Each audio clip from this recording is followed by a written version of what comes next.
told me the other day when we were hanging out that Sam Bankman-Fried tried to offer to buy one of your companies.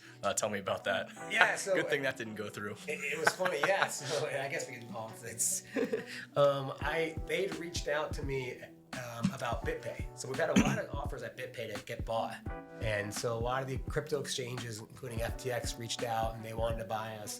And they didn't understand how payments work. They just thought they could buy BitPay, put FTX Pay on it, and then put it on like Walmart would start accepting crypto. Yeah. And I tried to explain it doesn't work that way. It's a long process and all that. But he was very serious, and because of that, I became actually good friends with them. And then when they were raising a new round, they invited me to invest in the deal actually. So I actually invested in FTX like 4 years ago for good or bad. Oh wow. And then the company went up in value. I was like very close to those guys. I was up with some money, and the next thing you know, it all kind of blew up actually, as you know. Scheme blew up. And it's funny though when you look at the deck, the investor deck, and I wasn't, I fully admit I invested in the deal, but it was like the revenue was $1 billion in profit, and it was like they did, 100 million the year before and 0 2 years ago. It was the fastest growing company to $1 billion ever, right? Mm-hmm. And then you say, well, it seems like they're little crazy young kids, but who cares? The revenue is so great. I'm not a professional investor. I'm allowed to make these chances, right? So it made more sense for me to invest it versus Sequoia and all them put $200 million out doing diligence. I knew it was crazy, crazy young kids. I'd been there all the Bahamas. Hey, there's nothing wrong with that. I was like, as long as you know what you're doing and it's your money, you're an adult, you can do what you want. The funny thing is now, like all the depositors getting their money back. And so I'm like, well, do I get my money back actually? You're probably at the lowest rung. I'm the lowest. And they were like, and then you're like, no, you never get your money back as an investor. And I'm like, oh, okay, no problem. And then like 3 months ago, someone from FTX, ex-employee, said, oh, I think you got your money back. I'm like, what? Well, they invested in, what was it, Anthropic and a couple other things. Anthropic was huge from all the Solana took off. He was just like, not a bad, not the worst investor, but you know what I mean? You can't just take customers' money and just start throwing it around, right? You got to use your own money. So they went from losing $2 billion to like making up $6 billion. Yeah. So the bankruptcy judge paid off all the depositors back. Now they've leftover money. So I could get paid back. But I heard the SEC just did a settlement with them for an extra $6 billion to pay back extra people that might sue and to make sure the creditors never get paid back or something like that. So I'm probably still not getting money back now that I thought I would anyways, but for a minute I had a little bit of hope, but now not anymore. So. Yeah, the SEC has a nice way to come in and just scoop up all the money, make sure that everyone else doesn't get any.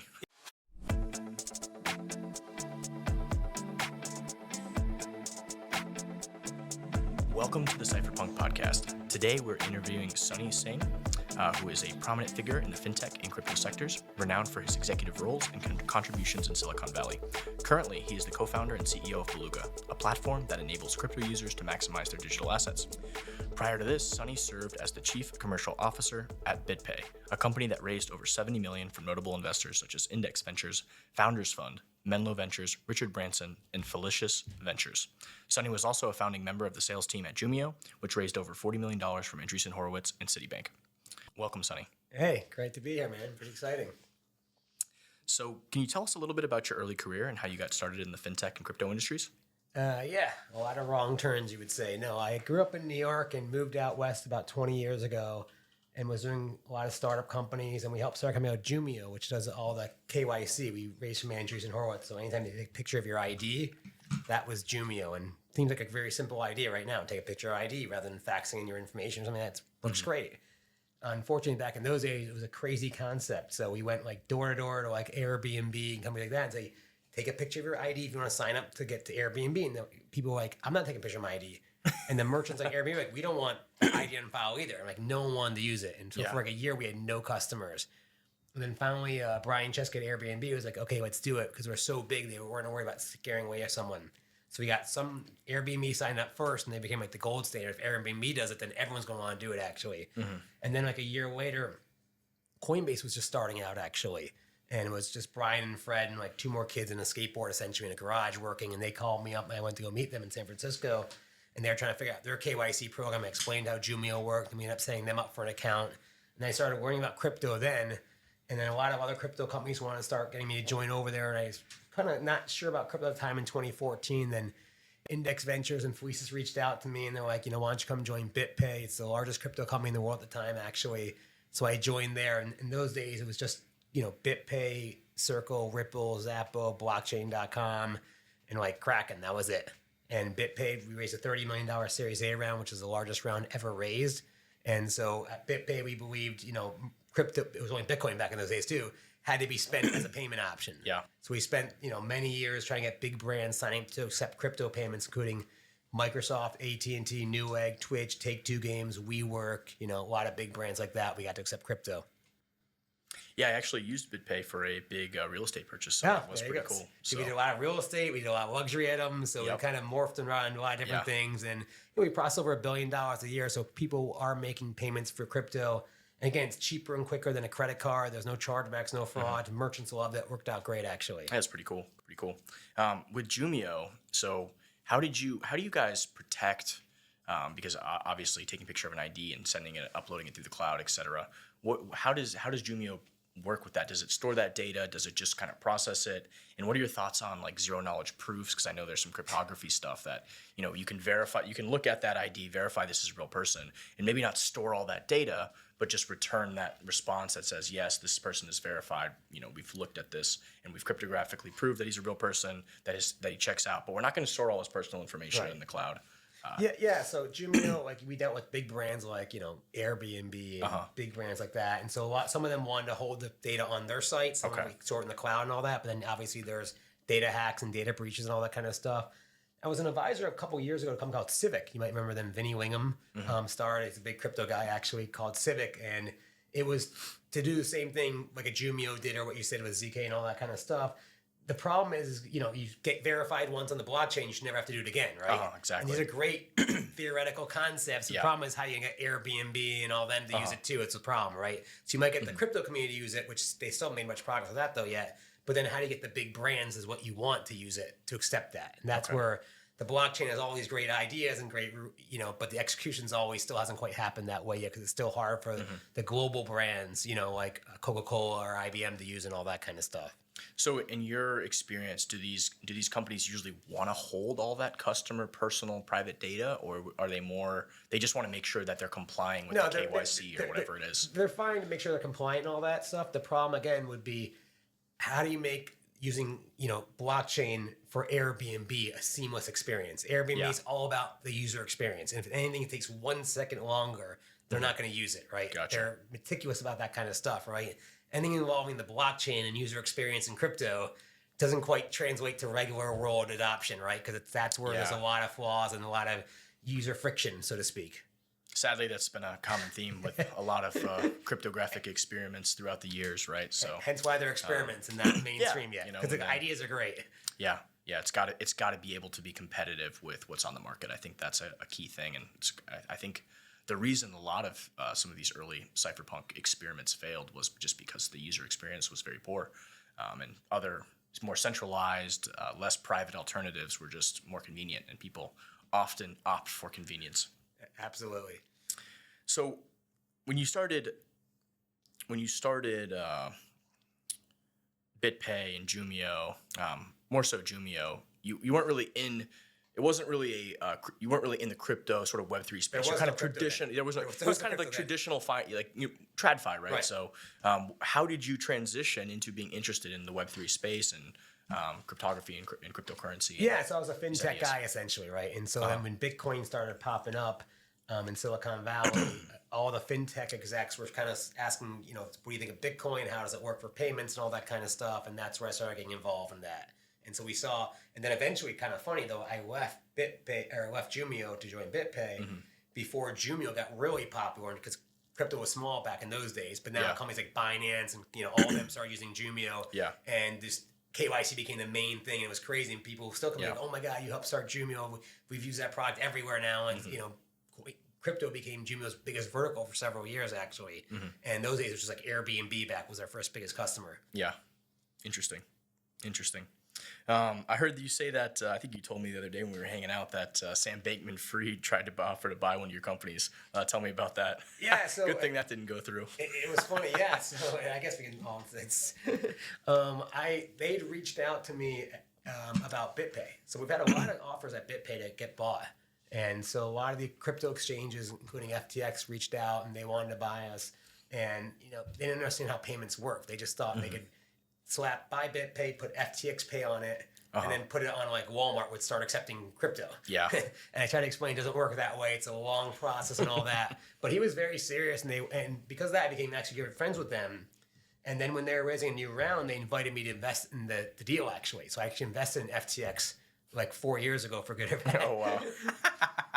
And then the company went up in value. I was like very close to those guys. I was up some money, and the next thing you know, it all kind of blew up. Actually, The as you Ponzi know, scheme blew up. and it's funny though when you look at the deck, the investor deck, and I fully admit I invested in the deal, but it was like the revenue was $1 billion in and it was like they did 100 million the year before and 0 2 years ago. It was the fastest growing company to $1 billion ever, right? Mm-hmm. And then you say, well, it seems like they're little crazy young kids, but who cares? The revenue is so great. I'm not a professional investor. I'm allowed to make these chances, right? So it made more sense for me to invest it versus Sequoia and all them who put $200 million out doing diligence.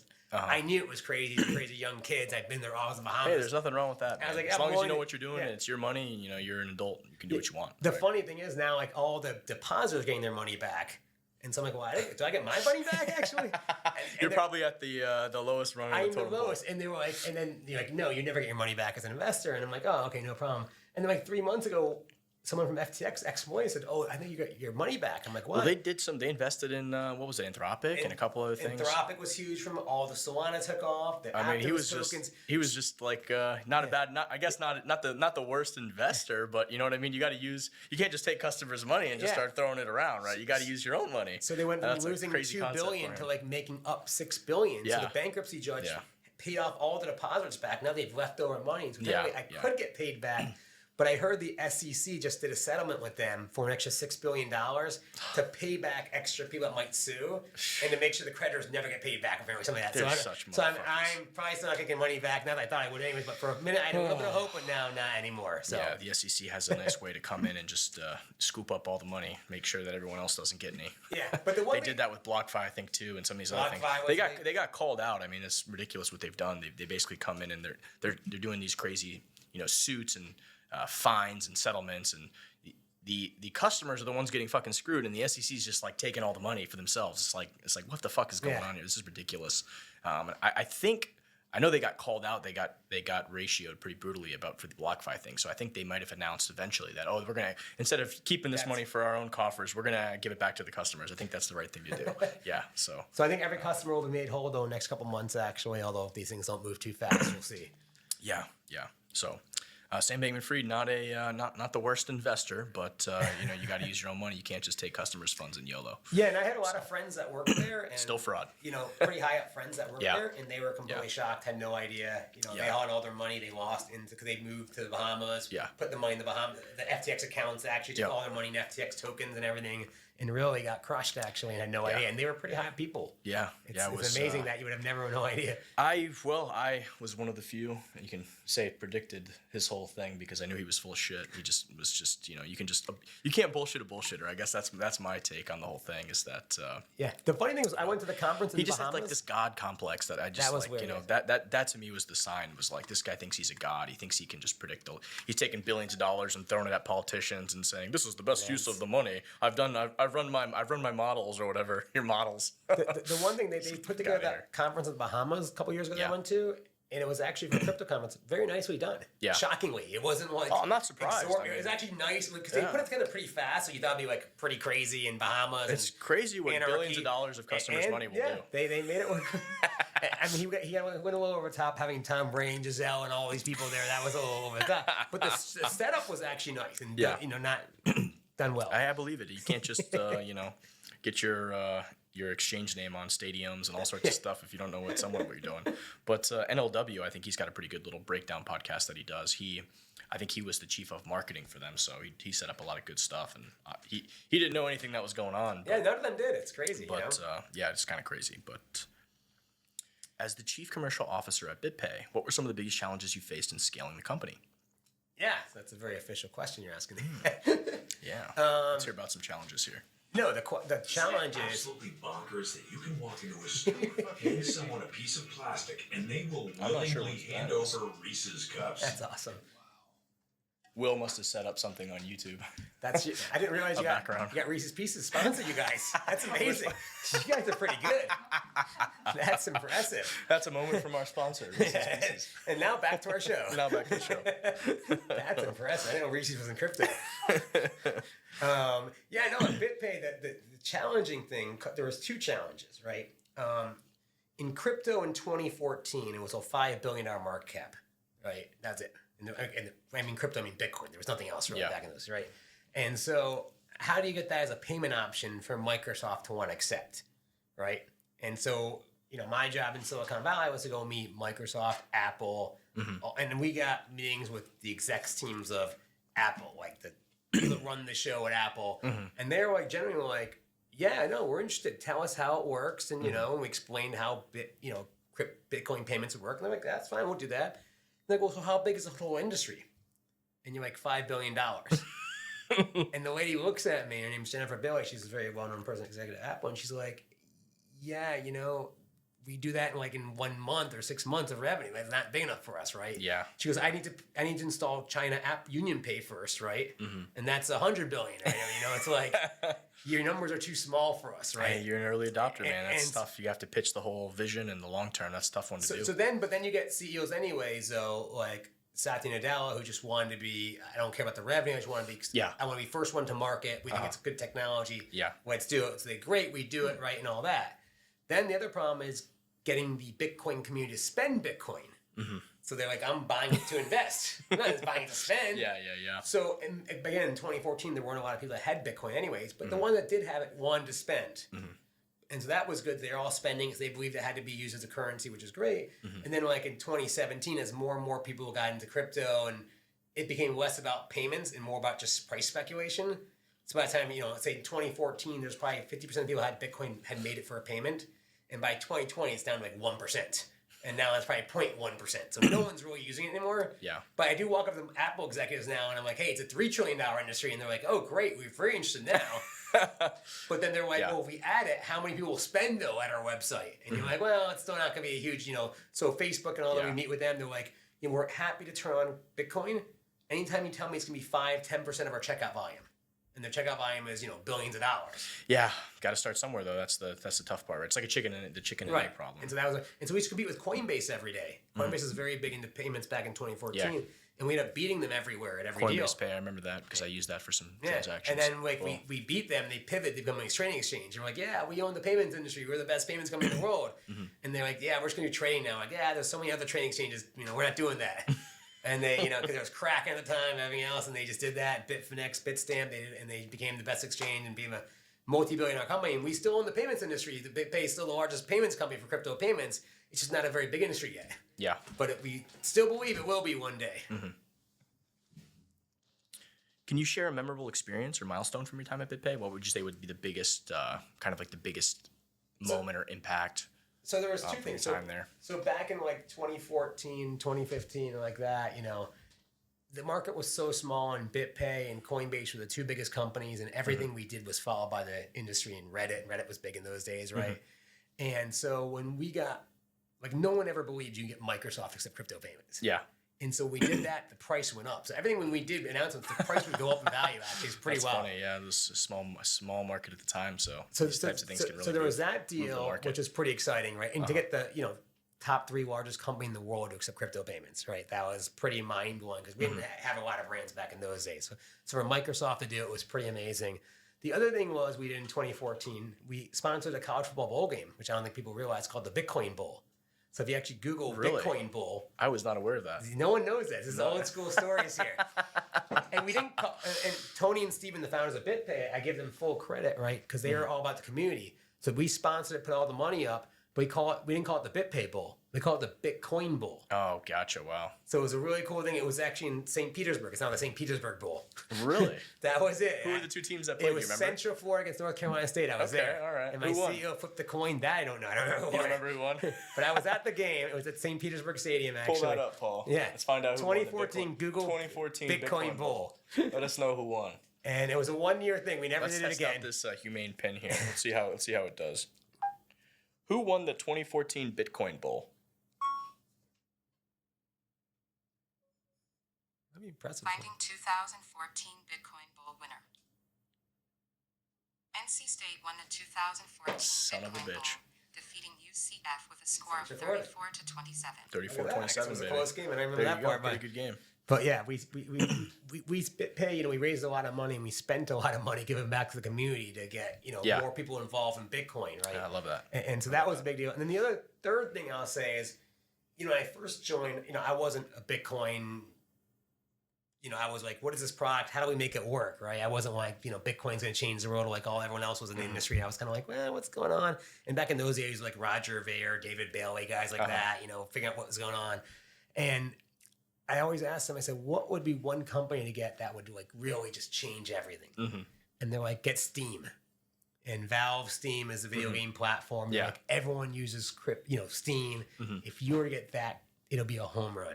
They launched their own token or something, didn't they? No. And so I was like, all right, I'm not a gamer guy, but I was like, all right, let me call Valve Steam. What was it, Steam? Uh-huh. And they're in Seattle, and I went and met them a couple times. They're like, what are you, crazy? We'll never accept crypto. No, I'm like, you can get customers from like Zimbabwe Yeah. when you accept crypto because we give you the US dollars anyway, so it's no harm. It's 1% transaction fee versus Yeah. 2.7% Yeah. for credit card. I'm like, oh, okay, that makes sense, but yeah, we have no need for it. Literally like 3 months later, the lady called me back up. And she was like, we want to turn this on. And I'm like, wow, what happened? She's like, China got into a fight with Steam about something, Yeah. and Union Pay, and they cut off access to credit cards in China. Oh, wow. So no Chinese person could play any Steam game and pay. And they're like, well, we'll just turn on BitPay and take a Bitcoin, and anyone in the world in China can pay. It's crazy what a decentralized global monetary network can do for you. There. And so they loved it. And they're like, this is amazing. And so we did it. And I we, love that. That's we went awesome. live in 2017. It was the most amazing experience in the world, the industry. It was like, and I felt proud. I delivered what the industry wanted and all that stuff. And then that was when everything started going crazy with Bitcoin, which is great. The problem is the fees started going very high, and you're paying $10 to pay a Steam game, and you're paying a $5 fee. What year was this? 2017. 2017. Okay. In 2017, though, did you guys accept other? Because I know when I've made payments on BitPay, I've used different. Right, we didn't have other payments. It was whatever just it may be. Bitcoin. It was before Bitcoin Cash, Okay. all the token worth, all that created. So it was just 2016, whatever it was. And then the other problem was, so Steam, again, they get millions of payments every second around the world, right? Works with credit card all over the world, no problems. People just like to call it, set it and forget it. You set it up and you never have to worry about credit. It works fine, right? All of a sudden, what was happening was some guy's making a Bitcoin payment, right? And he's paying for some weird wallet, and the payment doesn't go through, or his money gets something happens to his $5. What does that guy go? He goes on Reddit and says, Steam stole my money. And Yeah, I would say that Bitcoin, the base layer, is really not the place to do microtransactions. So, and again, we're accepting all the different wallets out there Yeah, that I have gotcha. different rules around I gotcha. batches and spend. And so Yeah. the payments manager and CEO of Steam would wake up every morning and see 100 people texting them, DMing them on Twitter, saying Steam stole my $5. Oh my you guys goodness. are fraudsters. Oh my And goodness. Steam's like, what the hell is going on here? We're getting yelled at all the time. No one ever yelled at us before. And so after like 6 months, they turned it off. Like, we'll never do this again. They had such a bad experience. They still won't turn it back on. They're still like, I mean, Bitcoin just doesn't make sense. That particular blockchain if you use the Lightning Network now, it might make sense. Right. But at the time, without the Lightning Network, it probably, fees could go up. It could be sitting waiting for hours. I mean, there's a lot of problems that could happen there, which is. and that thing with payments, everything has to work perfectly because if you have yeah. one mistake, that guy calls up and you No, don't you're not want that. wrong. You You're know, not that's wrong. the You're real- not, you're not wrong at all. I think the strategy might have been to just say, hey, for any transaction under, $30, we'll only allow Ethereum or USDT or a stablecoin, something like that. Yeah. Or And then Lightning- also, now Lightning Network. how do you expect from every wallet? Because there's 1,000 different wallets out there. Yeah, right?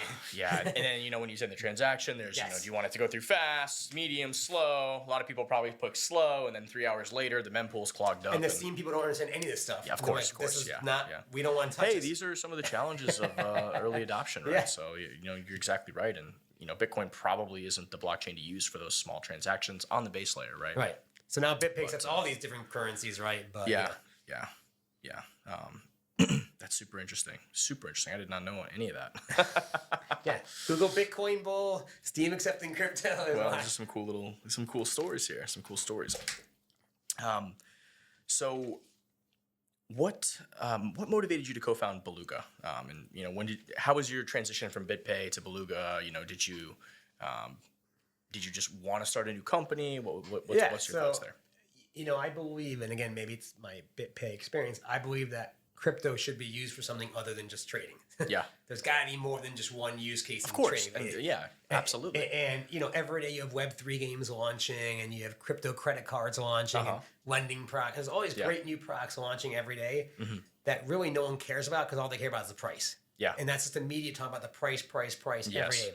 And the problem is how, as these new companies, you could launch the best Web3 game, and it could be amazing, right? How do you get users to play your game? How do they find out about it, right? There's no platform for discovery, right? Yeah, it's very disjointed. And they can't outspend Coinbase or these companies in marketing dollars, right? Yeah. And they can't buy football. So Coinbase, all these companies buy football stadiums and sports sponsorships because they can't do Google and Facebook ads, actually. Yeah. They weren't allowing to do crypto in those days, right? And so you can't outspend and buy a football stadium. It's not a good use of dollars, right? Yeah. And you can't do Google and Facebook ads. So how is this Web3 game going to get popular, right? How do you find out about it, right? And that's the reason why you have 600 million people supposedly that have bought crypto. And each game, though, only has like 100,000 people at best, right? They're all struggling for users. But why aren't 600,000 people using 600 million people using all these games and products that are out there that are launching every day? And they all have tons of money, but they can't spend it to get these users to switch over, right? And the problem is a lot of people bought Bitcoin once or twice to just watch it go up in value and sitting in Coinbase. Then they Google, how do I stake it? How do I DeFi? What's DeFi? Yeah. And they end up in Reddit. And get scared away because that's not where you want to learn how new products are, right? Yeah. But if I said in the fintech world, traditional world, TradFi world, I said if you wanted to figure out what credit card to give your kid to go to college, you'd go to Credit Karma and there'd be 8 different credit cards, and here's the one that gives you the best reward points. And you say, okay, great, I trust it, and you choose that one credit card and sign up. Very easy. In crypto, I said, which crypto credit card do you want to get? You have no idea where to go, what site to do. If I said, which Web3 game do you want to play? You have no idea what to do. And in crypto, if you choose the wrong product, you can get rugged and steal your money stolen. You could end up like me with the BlockFi credit card. Yeah, so you don't want to do all that stuff. It's nice little $20,000 credit card line, and then all of a sudden they're under. Then they send me the thing and say, "Hey, you need to pay us." So imagine you're a user with crypto. You're scared, so you just enroll. You don't do anything. You just keep it in Coinbase, not touch it. So that doesn't make the industry grow. So I raised a $4 million seed round with backing from key execs from like Coinbase, Ripple, Kraken, Blockchain, MoonPay, etc. All the big names in crypto, as well as fintech names, because they all know the problem we're trying to solve. We're trying to be like a Credit Karma, NerdWallet, to help projects onboard new people to their items. Like we want to get people to start playing. It's not just buy and hold anymore. We want to do buy, hold, play, spend, earn, pay, use, is play, awesome. lend, etc. This is like perfect. Like I love the website. I love how user friendly it is. I love interacting with it.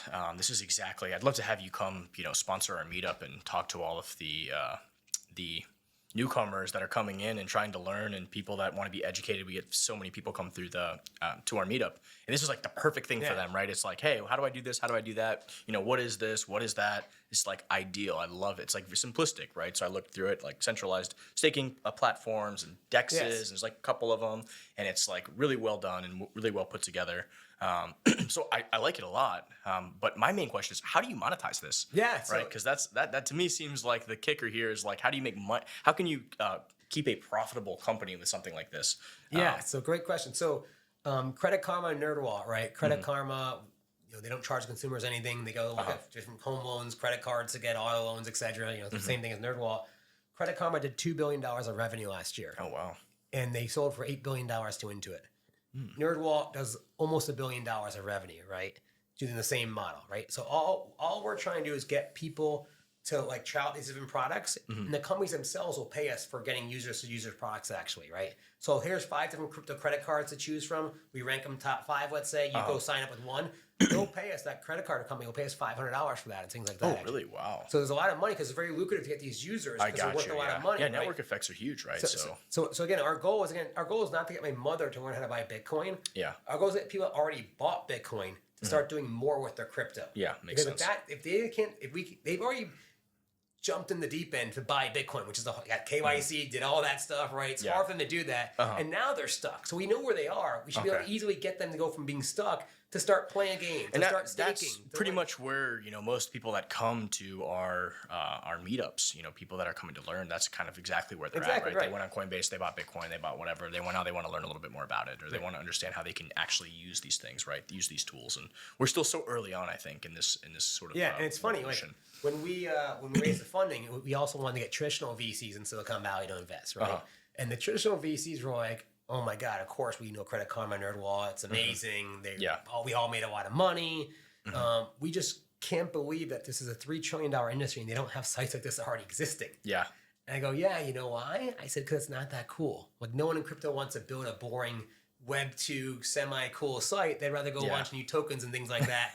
But you need sites like this to exist in order for it. You got to bridge and they're the like, gap. wow, we had no idea. That it's amazing an industry be that big, but doesn't have the infrastructure sites built yet. Yeah, and a lot of it too is the political climate here, has been very antagonistic towards the industry in a lot of ways, right? So, it's just delaying the inevitable, to be honest, but it sucks because this is the United States. This is supposed to be where we do innovation and we do cool things and, we foster new technologies. So it's been sad that at least the last 4 years have been the opposite of that. Yeah, well, we'll see. Maybe it changes soon. I hope so. here. So for like something, because so say I'm looking at your at heybeluga.com and I go down and there is dexes, and I see Uniswap and SushiSwap. You guys have those listed. Are you monetizing from that, or is there only certain things you can monetize underneath these educational streams and insights you're providing? Yeah, so as of right now, we're actually not even trying to monetize.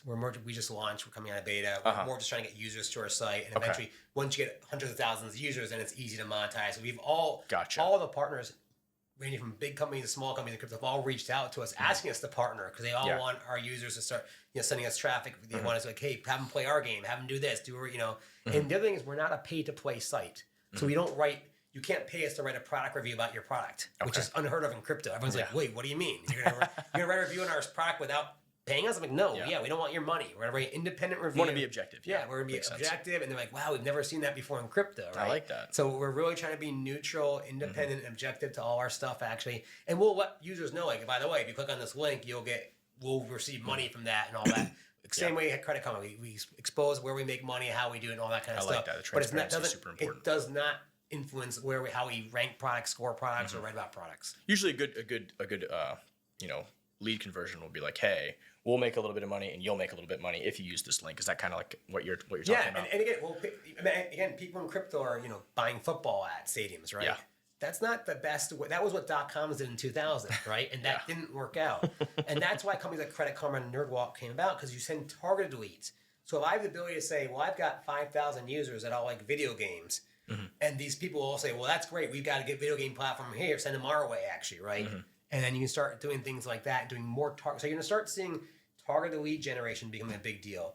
Targeted online advertising, things like that. Google AdWords, but for crypto now. I've seen a company doing that now. Things like that are starting to happen now. Web 2 companies going to the Web 3 space. So it's interesting you mentioned that. I personally use the Brave browser to block all of that, but also to get paid if I want to be targeted, right? And I want to be anonymized and targeted. I'm a huge believer in privacy, and obviously this whole podcast is based on that as an underlying premise. But how do you see Brave? What are your thoughts there? What are your thoughts on this? So I've known Brave since they launched. Yeah. I've been in their office in San Francisco many times. I actually thought it was super hot 5 years ago. And I thought Brave had the opportunity to be one of the first products to go to web to get mainstream audience. Yeah. Because they were just a privacy focused browser. I like that. And if they just focused on that, they would have crushed it, I believe. And the value of the company would be worth, it would have bought by Mozilla or Google would have bought it for several $1 billion. But instead, they got too involved in trying to get crypto people to use it, and the token, the BAT token, all that kind of stuff. And I think they got carried away with that part, where all they could have done was, you see the DuckDuckGo ads, we're all about privacy. And if they just did the same thing, here's a privacy browser for you for regular people. Everyone just bought it and started using that browser. No one, I didn't care would have cared about the token. I don't. Yeah, I use the browser personally, but I haven't set up the whole token because it's now you gotta they want you to KYC to use this. It made no sense. Defeats the whole purpose. And if you just launched a browser that was privacy focused, nothing with crypto, just privacy, the whole world would have been using it and be the fourth largest browser in the world right now and be valued at $5-6 billion. And so they got too niched into crypto. Yeah. And as you know, in crypto, there's not a lot of people using products. numbers get small. I don't know if the game theory is quite there yet with what they're designing and the way they're doing it and how it's all playing out, but I do like the idea of, not being the product for these huge corporations. I like the idea of being in control of like, hey, my attention, my, what I want to view ad wise. Like I don't like the fact that, and I actually despise the fact that these companies, will collect all of your personal data without you even knowing. They'll just steal everything. They'll track where your eyes are looking at on the thing if you let them have access to the camera. I mean, it's and crazy. a lot of people believe that way. And that's why the Yeah. DuckDuckGo ads are so powerful. They're like, look, use us instead of Google for browser, right? I would, use, Brave as the browser and then DuckDuckGo as the search engine within it. But recently I've been trying Brave's search mechanism. It seems to be improving as well. It's a great company. Brandon, the CEO, I think was from Mozilla. I mean, it's a really professionally run company. They have great execs and all that. I just haven't seen them in a couple of years. I don't know what they've been up to. But I thought that one should have been better. I love the browser personally because I like how you can actually browser's great. see. I use it. The browser's good. That should be used by regular non-crypto people. Yeah, I try to tell everybody I know to install the Brave browser. It's what I do. If I help somebody with a new computer, I install the Brave browser for them. Right? It's It is really cool. You can just click up there and you can see, okay, 84 trackers and fingerprinters and cookies blocked, right? It's kind of wild, right? And this idea of actually being paid to view ads, I really like that. It's like, hey, like instead of just giving the money to, whatever, to steal all my personal information and do all this shit and then, target me in a way that I find unethical, why not just, pay me a little bit? Just give me the money directly. Give me 10 cents of whatever token or 5 cents and I'll spend 30 seconds and watch an ad that I might actually be interested in, right? And then you don't have to know who I am. You don't have to know all my personal details, but we're going down another rabbit hole here, which we will explore at length in this podcast, maybe in another episode. But let me take you to the next question here. What are some of the most exciting trends you're seeing in the cryptocurrency space right now, in the Web3 space? Yeah, that's a good question. So I actually asked that to all the partner companies we work with a lot. And so, it was, since I've been here and since 2014, right, it was like, Bitcoin, and then it became Ethereum and the ICO boom, right? Then DeFi, then NFTs, now Web3 games, right? And now what is that next new shiny object that everyone's, you're hearing a lot about RWAs now, right? Real world assets, So a lot of people talking about that now again. But the thing is, like NFTs were hot and then they disappear and no one talks about it ever again. But we'd like to see some of these actually stick and become really good products, actually. That's what I'm kind of hoping for a lot of these things, right? Mm-hmm. I think there was a survey that came out like by CoinGecko the other day, and it said like the top searchable terms or whatever. And like Web3 gaming was at the bottom, was like 2%. Oh, really? It's down. Yeah, It was like RWA. It's meme coins won. So meme coins are number one, right? Yeah. And so and now every blockchain, I said that 6 months ago, is going to launch meme coins now because that's the only thing that's proven to work.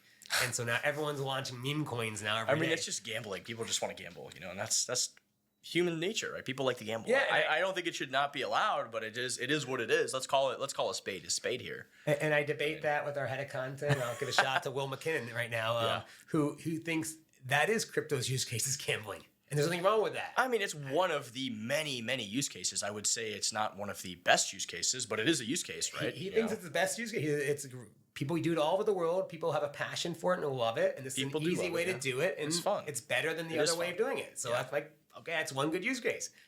He's like, it is a good use case. It is a use case. I just hate the thing. He's like, it's meme coins. They're just gambling. Yeah, that's gambling. That's exactly what it is. And people should have the right to do what they want. They want to have fun. They want to gamble. It's, let people be free. Again, the freedom. But that brings me to, and I kind of wanted to talk a little bit about regulatory things. What are your thoughts on the future of the regulatory landscape? How the regulatory landscape has been playing up? How has that affected you at your different companies? What are your thoughts there? Yeah, so having been involved at BitPay, which is a tier 1 company, and the regulators were all after us from day one, right, and all that, and so we were one of the first. I was in the meetings and the board meetings actually when the New York Bit license came out, and we had to decide, should we go for the New York Bit license? Mm-hmm. It was very onerous. Yeah. And we said, well, if we want to be a big company, you kind of have to do it. And then other people were like, well, they're asking for all this information about us. We don't want to do that. And we went back and forth, and ultimately we decided to do it. Mm-hmm. And it was a very good decision we did it. So Coinbase, BitPay, Circle, and then Ripple did it. And then Kraken never did it. Mm-hmm. And Kraken, it was hard for them because they couldn't accept New York customers then. Mm-hmm. And as Kraken wants to go public now, they have to kind of go back and get all these licenses they never got. So we got At BitPay, we got the New York Bit license. We started getting money transmission licenses in every state, and they're very painful. And you think that once you show the regulator like who you are and like we're friends now, it makes it worse because now they know who you are and they actually track you more than the smaller companies. You try to be an honest broker and they just slap you in the face. They do it worse. It's unbelievable. It's honestly anti-American. It's really pathetic what's been going on and what they've been doing. Yeah. It's got to change. Something's got to change here. I mean, this is unacceptable. It's anti-American behavior. I mean, it straight up goes against everything that America should stand for. This growing, surveillance state and growing, swamp state of all these agencies and things, and it's absurd. Yeah, I mean, in 2014, there was like, you'd wake up every day and, we raised a lot of VC money. We're a high-profile company. We're like, this is great. And you were never at ease because you felt like at any day the government could shut our company down or shut Bitcoin down or whatever. They're not operating in good faith, and that's the problem. I think companies want to come in and be ethical, and there are bad companies, of course. Look what Sam Bankman-Fried did, right? That's the guy. That's the company that they were all cozy with. The guy they were all cozy with, right? The real scammer. And then there's all these good companies like Coinbase and Kraken and BitPay, for example, that are honest brokers, have been in business for years, employing thousands of people, thousands of families, providing tremendous value, driving tons of tax revenue, tons of value for society here. In the United States, and then this is what we get. They take our tax dollars and sue these companies and operate in bad faith. No, it's unacceptable. And also, I think, again, those days it was much more riskier. And I think now the ship has sailed and they can't stop it anymore. Oh, they're sure as hell trying. I think they're all on the verge of giving in now, especially like Congress isn't going to make Bitcoin illegal. Yeah, they're just going to try to regulate it a little more. In those days, it was like trying to make it illegal, right? And we were one announcement from Al Qaeda saying we're using Bitcoin to launder money, and we would have been all shut down in 2014. Right? Now we are a stable industry, I believe, actually, and regulations will actually only help us if they do it the right way. And I think they're trying to now, which is amazing, right? And so we'll see. But again, in the old days, and it's still hard. You couldn't get bank accounts from a company if you're a company. Trust me, we've dealt with it personally over the years. Yeah, it's had to. Been threatened to be shut down and had to escalate to the president of certain banks that I've credit unions that I'm at and say, hey, what the hell? Read your mission statement. Your mission statement says this. Why are you doing this to me? I've been a customer for however 5 years, 6 years, operated always ethically and in good faith. And they don't. Your own mission statement says you're 90% based on relationships. I said, okay, well, our relationship's been stellar. And then they went back and said, you know what, you're right. Oh wow, that rarely happens, but that happened to one of our at BitPay. We just get notices all the time. You're being shut down. No reason given. You have 30 days to get all the money out of the bank. Yeah, all the time that would happen to us. Crazy and anti-American, and it happened to us as soon as the new administration came in. The Biden administration came in, and they got that guy that what is it, Marty Gruenberg, the sexual harasser from the what is he? They said like he had. I don't know if you've heard about this guy. But no. Supposedly there's like 200 reports of like sexual harassment and abuse in the FDIC, and the guy wouldn't resign. And he was the original. I don't know how up to speed you are with Choke Point 1.0 and Choke Point 2.0. You don't know anything about it. No. So in the Obama administration, this guy was this official was Marty Gruenberg. That was their code name. Marty Gruenberg, of course, totally unconstitutional. They were originally going after, I think, marijuana and gun companies and maybe porn companies or just other companies that they just didn't like for whatever reason that are legal, perfectly legal, but maybe disfavored that they decide to pick a winners and losers. They don't like this for whatever reason. Yep. So instead of having Congress pass a law and using the government the way it's supposed to operate, right? The legislative branch is supposed to debate these things and make laws, rules, the consensus of the people, the consensus of the governed. They decided that they were going to go around the law and do their whole little unconstitutional thing where they were going to just threaten banks and do things behind the scene. They got sued and they lost. Of course, the judges said this is blatantly unconstitutional. Fast forward 4 years, the Biden administration's office, guess who's back appointed as the head of the FDIC? This same clown is now back in power, blatantly doing the exact same thing he did before, which was I don't know how you can go to court. The judge tells you what you're doing is unconstitutional. You get back in power and do it. I think there really should be some severe punishment for that. I personally think he should go to jail. I mean, that's like there's got to be some consequences here for some of this behavior. But to pressure and attack people's livelihoods and go behind the scenes. And the second we were onboarding with a new bank that was, I remember at the time, which was their whole thing was, hey, we're gonna start to bank crypto companies, and then I'm like doing the due diligence, onboarding the documents, and then this is right as the administration changed, and probably like 2 or 3 weeks, 4 weeks into it, I get this message back and saying, hey, I really can't say much, but we're not allowed to do this anymore. So they must have been threatened. Something must have happened. I don't know exactly, but their whole thing was like, hey, they were having events basically courting blockchain crypto companies, Web3 companies.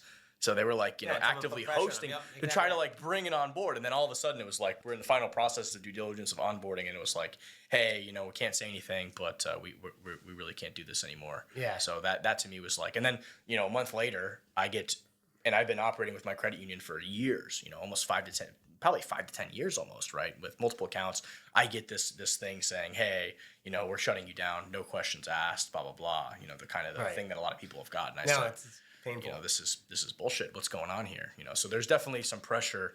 And this has obviously been proved now at length by many people. What's cool is, Coinbase has done a good job with that Stand With Crypto campaign. I love that. Yeah. They've acted, and it's pretty funny. Like in the old days, Coinbase was not the friend of big people. Cool Bitcoin people thought Coinbase was too corporate. Yeah. Right? That was my now thoughts. Everyone loves Coinbase, and they're like, because they're the ones fighting the fight now. Well, again, they're building social capital, right? Yeah. They're building social capital. They're job. putting their money where their mouth is, and of course, as they should, right? They are, they're financially incentivized to do so as well, right? Which makes sense, right? There's thousands of families and jobs and livelihoods on the line here, right? This is a whole industry that's supporting. Growing. It's probably one of the fastest growing industries that there is, right? And give Brian Armstrong credit for taking up this fight. He could take his money and run and retire, and instead he wants to fight it every day. Because it's a long fight. You got to go to DC every day, fight this fight. And they've been winning. They've been winning. The judges have been done a very good job. What's happened at the SEC in the past 4 years has been an absolute travesty. Yes. That they have no credibility left. They've lost multiple court cases. Tomorrow the Ethereum ETF starts. Wasting. Again, they really had no other option there. They got sued from the Bitcoin ETF, and basically their methodology was told by the judge that this is biased and capricious or whatever it was, that they can't prevent this anymore. So, they've been a major antagonist to the industry. It's been sad to see. Yeah. I think Gensler will be gone in a couple months. I hope so. January. Yeah. I think he should resign. This was his last he's got no credibility. Yeah. He's if you go look at his classes in MIT, he's just from a couple years ago, he's just directly contradicting everything he said. I don't know how can you sell your soul like that? I don't understand. Personally, I don't understand. The sad thing about Gensler is he does understand these things. He has done the research. He's taught a course on it. So when you have a video of him teaching an MIT class and explaining why all these tokens and things are not securities, and then fast forward a couple years later, he gets a little bit of power. It's just like these are the people that you do not want to have power. They abuse their power. But so him, shame on him. I don't know how he looks at himself in the mirror every day. Honestly, I don't. I don't know how you can sell your soul to the devil like that. That's my personal opinion. Fintech has seen rapid innovation over the past few years. What developments do you think will have the most significant impact in the next decade? In fintech or crypto, you think? More fintech and crypto, I would say, kind of the melding of the two. And you're a perfect person to answer this question because you come from, like me, I came to Bitcoin because of the fundamental and the cryptography and the cypherpunk ethos, really. You came because you were in fintech and you saw the financial innovation from that side of things. So you're probably more uniquely positioned to answer this question. Yeah, I think you're going to see the two merging, actually, right? And so, there's also talk that, obviously AI is such a big thing right now, and AI, crypto's big use case could be AI, actually, right? The blockchain for AI can be the great way to counter cyclical each other, right? Because AI is all about having fake people's voice and all that stuff, and the blockchain, guarantees everything is real and all that. And so the cryptographic proof of using the private public key. Interesting that could be, or ironically, that could be the main use case for blockchain is to prevent AI, right? We'll see, or validate your AI. Let's see. But in the fintech world, you're going to start seeing this overlap, and you're already seeing it where you can't tell if it's a crypto company or a fintech company, right? And you don't know what you're using behind the scenes and all that kind of stuff. And, things like remittance and all that kind of stuff. I think when PayPal finally got their stablecoin out the door, hopefully they'll start using the PayPal on Zoom, which is one of the largest remittance companies in the world. Hopefully Zoom's back end starts becoming all stablecoins, right? That'd be cool. And there's a lot of opportunity. It's again, PayPal internally has to get over their own compliance. And all that. They launch their own stablecoin, great, but they can't really use it for a lot of things. That's a whole other thing. That's another example of the regulatory climate here holding the world back, holding the industry back, and holding innovation back. And it's sad to see because PayPal is a good operator as well, right? They've been around for a long time. They employ tons and tons of people, provide tremendous value for society. So these are the companies we want to have, the ability to have a stable coin and do these things, right? We want this innovation, this American innovation and this technology to be here in the US. Yeah, and so you wonder if PayPal is going to be able to do it because, again, PayPal is a big public company. They brought a new CEO. I think he came from Intuit, right? And he's going to look at the business model and say, okay, which business is making much amount of money? And PayPal stablecoin, you're not really doing much. Let's just close that whole business down and save and lay everyone off and save a bunch of money that way, right? So at any time, these non-crypto companies can shut down their crypto division unless it's doing really good. And so then it might fall on Circle instead or Tether, the crypto company itself, to come up and make this use case really work, right? I am so bullish on stables. Everyone is. So bullish. I mean, I don't know how, it's a money printer in the sense of, you can take those funds and buy, government treasuries. Yeah, the business of that is great. That is but the use case is where it needs to be, right? So at BitPay, Visa would always call me up every day and say, hey, what's your volume in stable coins, right? How much people are paying in stable coins? I'm like, well, believe it or not, 40% of people are still paying with Bitcoin and only like 2% is USDC. And they're like, oh, that's going to change soon. I'm like, well, not really, because no one knows how to use stable coins in the crypto industry. And until Circle starts putting commercials on TV saying this is how you make a USDC payment, how to use it, right? And no one's doing that yet, right? So it's just being used in trading side, right? And that's it. But eventually it will because it makes more sense that way, right? And by the way, now at BitPay, stable coins are like 14, 16% of volume. Oh, wow. But so that is going up. Litecoin's 28%. Okay. And Bitcoin's still 40%. So it's still not where it should be 80% stable coins, right? Most likely, yeah. And then cross-border payments, cross-border remittance, B2B invoicing, all that should be stable coins, right? The use case is huge for stable coins. There's no risk. There's no AML. Everything should be perfectly set for stable coin. You just need Circle or Tether, and I don't know if Tether's going to start promoting use cases much different, but they're getting their act together now, right? So one of them have to do something because I don't think PayPal is going to be able to do it. So we'll see how this happens, right? Yeah, absolutely. You mentioned AI and blockchain.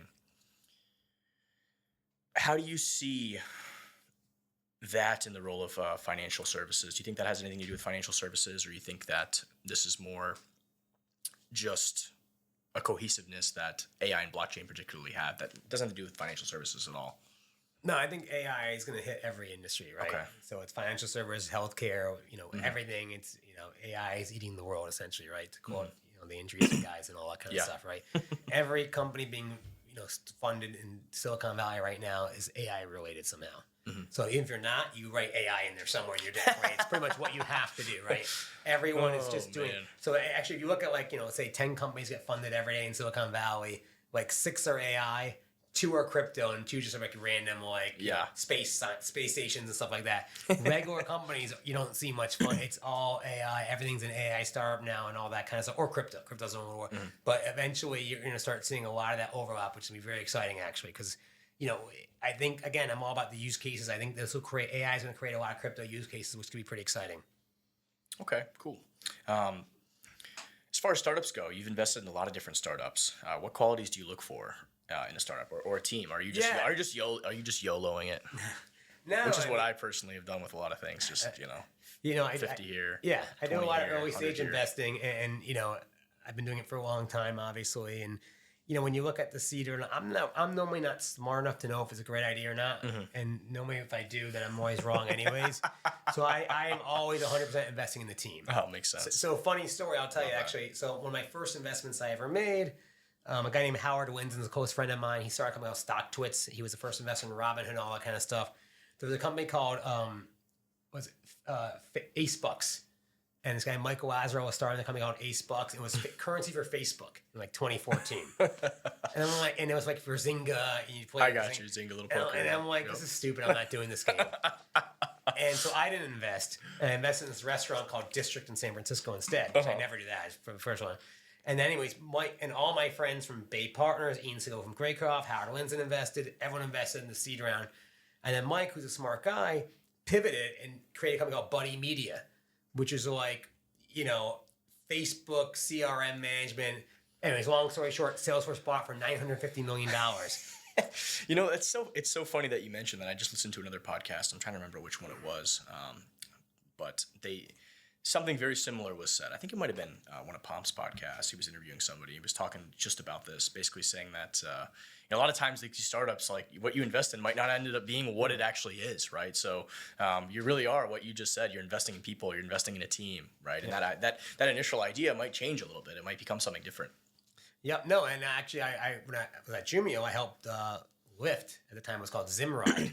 Zimride Set up, and their idea was for KYC to them for their original company idea was Zimride was you car share, passenger just gets in your car and you drive them to like Lake Tahoe or you share a ride together, right? I think that might have been one of the examples that was given. And then they pivoted to make it actually. I think that was actually one of the examples that was. And given they changed the name too. It was a great.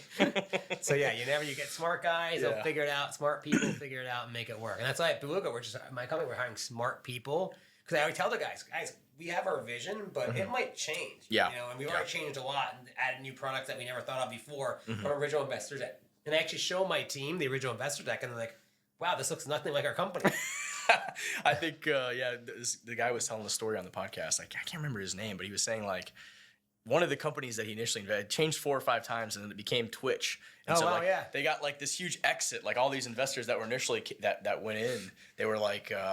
They're like, what the hell is going on here? How did we just make so much money? And they're like, well, we invested in this, which turned into this, which turned to this, which is now Twitch. Yeah. I'll tell you one guy. Classic. Jeremy Allaire from Circle. He literally is a very smart guy. He had a great experience coming out, I think, called Bright Cove. He sold before that. Mm-hmm. He started Circle in like 2013, 2014, along with, BitPay days. And he's pivoted like 6 times. Like he literally was he's got the right business model now. Yeah, buying those treasuries with 6 times. Like he literally he got out of crypto and did Venmo for China and tried to do a wallet for China. So all these Chinese investors, big invested. Wow. Shanghai Automotive Industrial Corporation China invested in this company, and then now it pivoted back to crypto. Like, wait, we're in crypto now? What's this? And he's pivoted and he bought Poloniex.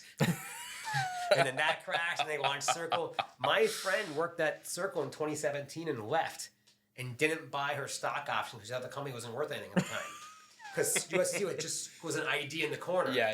And Poloniex is going down. That's too funny. And he's done this like 4 times. It's amazing. Now it's worth like $8 billion again. So I don't think he can blow it this time. He's done a great job. He always wins somehow at the end. I give the guy full credit. Yeah. Well, no, this is they've done a great job, and they sort of established themselves as the favored stablecoin. The gold standard, because they did the rules, compliance, regulations. Where Tether, no one was ever sure. BitPay, we could never support Tether because we weren't sure it was back 1 for 1. Mm-hmm. Governments were in trouble. The companies didn't want to do with it and all that stuff. Where Circle was always, the gold standard. Yeah. I think there's room for both, right? Yeah, now Tether now is saying, hey, we got audits too now. Now Tether's trying to jump back in saying we want to be licensed and regulated now too. I think they have a profit now. That's why they started getting these treasury reserves, and all of a sudden those interest rates were jacked up, and all of a sudden like, oh shit, we got billions and billions and billions. Let's put a little bit in Bitcoin. Let's put a little bit in mining. Look at all the stuff we can do now, right? Most profitable company in the world. I think unbelievable per employee. It's God bless them. They did an amazing job. Congratulations to them. They did fantastic, right? What is probably the biggest success story of the investments that you've ever done? Like, what would you say would be one of your success stories? We'll still see. A lot of them are still. It's definitely not FTX actually. Got a little buns in the oven still. No, I don't do invest as much anymore actually. So, but I did a lot of the ICO booms in 2017. That was kind of fun, right? Doing that. I was right there with you. Yeah, it was interesting to see all that kind of stuff. But no, there's a couple like one funny story I'll say is actually you probably know them is Core Scientific, the Bitcoin mining company, right? Mm-hmm. So I was an advisor to them, invested in them. The company went public. Darren Feinstein's the founder, longtime good friend of mine. He started. I don't know anything about mining. And he said, buddy, it's going to be a huge company. And I don't know how he did it, but he turned it to the biggest mining company in America in the world, and then went public at a $3 billion valuation. Then the thing crashed, went bankrupt. And now we've risen from the ashes. And by the time I figured out how to get my shares, I'm already bankrupt. And and then I'm like, I was trying to do my homework on how this works. I ended up buying the stock in bankruptcy. Oh, thanks for the tip, bro. And then 10 cents. And I was afraid to tell my friends because you never buy companies in bankruptcy.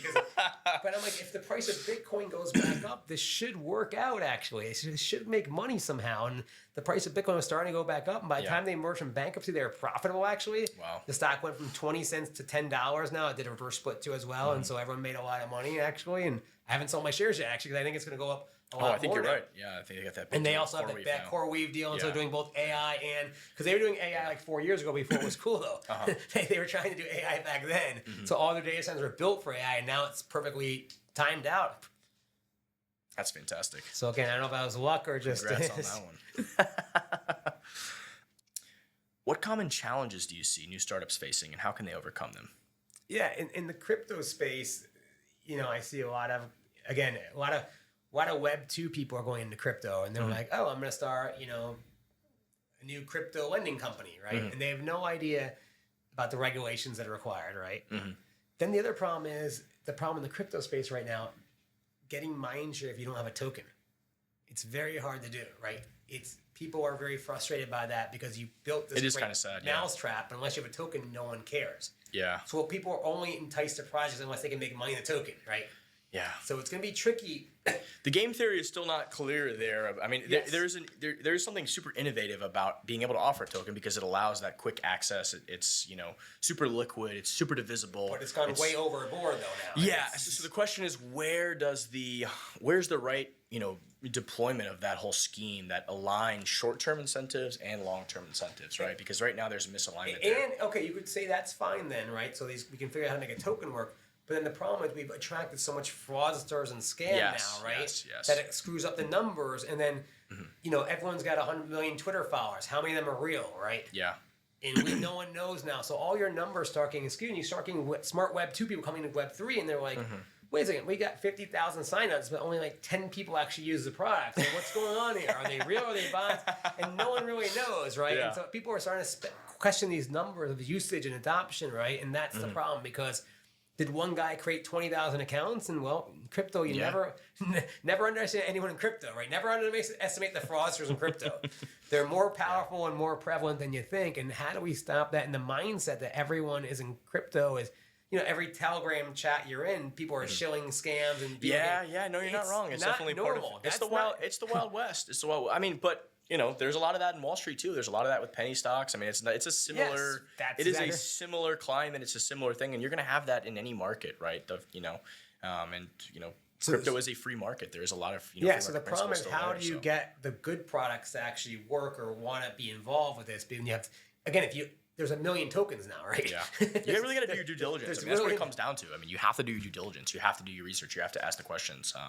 The one thing that I will say that I really love about crypto is the accessibility of the ecosystems for these different projects. Being able to just hop into a Discord server or hop into a Telegram chat and talk to the team, talk to the people behind it, right? You can learn a lot that way. What's great about crypto is accessibility, exactly right. It's global. So anyone in India can use these products or Nigeria or Venezuela or Zimbabwe, right?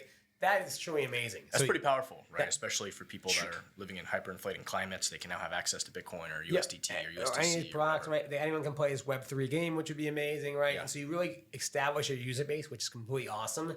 Now we have to figure out how to make it so there's quality users in there, or they know what they're doing and all that kind of stuff. So, because again, all the numbers are getting skewed, right? Everyone has 1 million Twitter followers right now. They really 1 million. And again, every blockchain comes out and saying, "Oh, we got 5 million users now. We have 10 million users now." Every blockchain is about their user adoption or growth, and you're like, these numbers aren't true, right? Yeah. And that's the problem, right? And every Web3 game shows they have no users on these games. You're not wrong there. And here's the thing, though. Like a lot of the stuff that's done on chain is you can go verify. You can go look on chain. And you look, you can and you see. There's no exactly activity. right. There's nothing going on. Yeah, you can see, right? Or all the wash trading and the tokens that are happening, right? Things like that. A lot of those exchanges, a lot of centralized exchanges do that. Yeah. Which is part of the reason I love DEXs. DEXs are great that way, right? Yeah. Because no one's paying to do wash trading. Because you have to actually, there's a cost associated with those transactions, right? One of the beautiful attributes of why there are fees in the industry, right? That block space is precious. To put something on chain for the whole world to see, to be accessible, there's got to be a cost associated with that, or you could end up like Solana and just have your blockchain go down every 5 minutes. So it's because people spam the network. What's crazy about Solana? Solana is now almost 3 times as much. It's 80 billion as like Ripple. And Ripple was the big corporate, like Yeah. 500-600 employees, and Solana had like, 20 employees back in the day. Yeah. Like, and now they're worth $80 billion. Like Solana's doing good things. It's amazing, yeah. It's less decentralized than some other alternatives, but you make trade-offs, right? And they made some trade-offs. They want speed, they want throughput, they want scalability. They got some things they got to work out and some kinks and stuff, but it's good to have option. In my opinion, it's good to have optionality. It's good to be able to try different products, right? Yeah. For example, at BitPay, you mentioned Bitcoin was slow on the L1 and there was these problems, right? Well, using Solana or using USDT, using USDC, now we do have the Lightning Network, so you could use that for Bitcoin, but optionality is good for markets. Having different systems to test and deploy, and there's all this fighting with these different blockchains, and I just think to me that's so fucking silly. It's like, dude, look at the chain. There's millions of people using all these different networks. Like, people are finding value here, right? Yeah. So in the old days, it was us against the TradFi system, the government. Yes. Now it's us fighting internally against It's so each other. silly Right? when we have to deal with this, aggressive administration that we're dealing with, and we're fighting over stupid bullshit. It's like, let people. The whole point of this is freedom. Let people be free to choose what they want to do, right? Yeah. I mean, you told us, again, like 10 years ago, I said Bitcoin was $5 billion in market cap, right? If you said, the price of Bitcoin would be 60,000 and the whole industry would be $2 trillion, everyone in crypto, first of all, would have been like, wow, that's a little far-fetched, maybe in a couple of years. But they would have said, okay, in order for that to happen, everyone's got to be using crypto all over the world for everything. Yeah. Like, governments would own the currency. You're using payments for it. Every game's built on it. The blockchain is this. And I'm like, what if I told you 10 years ago, it's $3 trillion, but no one's using anything for anything yet? That's impossible. How is it going to be that worth that much money? I'm like, well, we created a trading exchange. That's the use case right now, which is fine. We couldn't have asked for anything better, right? You got brand name. I mean, Bitcoin has the same brand recognition as Coca-Cola, IBM, McDonald's, or Google. And there was not one marketing person for Bitcoin, right? That's crazy, right? If there was, we would have screwed it up. Yeah. It happened naturally on its own, right? There was that guy on the Bitcoin Talk forum where he did a little picture of a wizard, magic, internet money. That's the guy. That's pretty much our only marketing we've ever done. That's our marketer. But these networks are, if you look at, I wish we could pull it up on screen, but if you look at the the amount of wallets being created and the amount of transactions, it's up and to the right over time. So the adoption is happening. We've got this S curve of adoption going, and we're just still in these very early phases. But if you look at the charts, all the data is pointing up, right? More Ethereum wallets, more Ethereum usage, more Bitcoin usage, more Solana usage, right? All these networks, the healthy networks that have tons and millions of users, they are showing more transaction volume on chain. They are showing more activity. So there is more demand for block space, more demand to transact and test and do things, right? No, 100% agree. What advice would you give to aspiring entrepreneurs looking to break into the fintech or crypto space? It's nothing. I have a saying that nothing ever moves fast in fintech, right? And that's because of regulations, all that stuff. Or people saying, "Oh, I'll get Bank of America to use my product." Yeah. Well, Bank of America doesn't just sign up with some small startup company, right? And they'll say, "Well, test it out." Yeah. In 2015, all the banks were testing out blockchain projects like R3, Ripple, all those type of things, right? And 7 years later, 10 years later, no one's ever gone live with those projects, I don't think, right? And I met with Credit Suisse in their lab in London, and they were testing out some blockchain. They had one of the most innovative blockchain labs in Credit Suisse or whatever. And I asked the guy, I'm like, dude, you guys ever going to go live with this stuff? The IT director, he's like, no, dude. He's like, this is like, we're running trillions of dollars of payments through our systems every day. We're just going to be the guinea pig to go live with some new project. Like, no. Like, this would take us it takes us like 10 years to, switch email systems, right? We're not going to just switch out like our internal So it's hard to get banks to be your first customers, right? So in fintech, you want to just get smaller companies, just get customers using your products as quick as possible, right? And then learning from that and using them as references. That's really the key. The same is true in crypto, right? In crypto, the thing is, just be careful of the numbers. You say, oh, there's 600 million people, my TAM's huge, right? But we don't know where those 600 million people are and who they are, right? So that's the thing. Just be careful on that kind of side, right? It's hard to figure out the numbers. And again, crypto, people are just trying to figure out how to make money, and you're trying to build a real product. It might be hard to get that user adoption as you think it is. Makes sense. Makes a lot of sense. Let's talk a little bit about your personal life. I saw that we kind of talked about this a little bit, but you said you used to go to tennis camp and play a lot of tennis. Tell me more about that. Did you play competitively? Yeah, no, I played college tennis actually at Binghamton in New York University. I still play every day actually. Although nice. I got hurt last week, so I haven't played in the last 5 days. So no, I try to play sports every day and all that kind of stuff. And it's funny though. So I grew up in sports, so I've been involved in sports my whole life, and then we did the Bitcoin bull and all that. Yeah. then you see now every sporting event has crypto sponsorships. And you're kind of like, geez, do we need to sponsor every race car on the F1 right now? You're like, how much money can crypto.com keep spending, right? Let's be honest. And, again, but their mind says, hey, we sponsored the Lakers when they did the Laker LA Staples Center, used to be called. Yeah.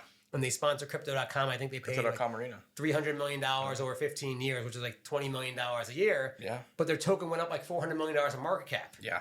Yeah. At the time, then it crashed back down again, all that kind of stuff, right? So it's very interesting in sports sponsorships because it's hot one day, and then you're basing it on token prices and all that kind of stuff. And I think it's monkey see, monkey do. They saw a couple companies doing it first, and everyone's just following and thinking crypto, you have to do sports sponsorships. Because at BitPay, every football company team called me up and said, "Oh, Coinbase or someone's paying us for this." I'm like, "We're not doing that. We've done this game before." When that money is better spent to go after, again, at a football game, not everyone is a target market for crypto.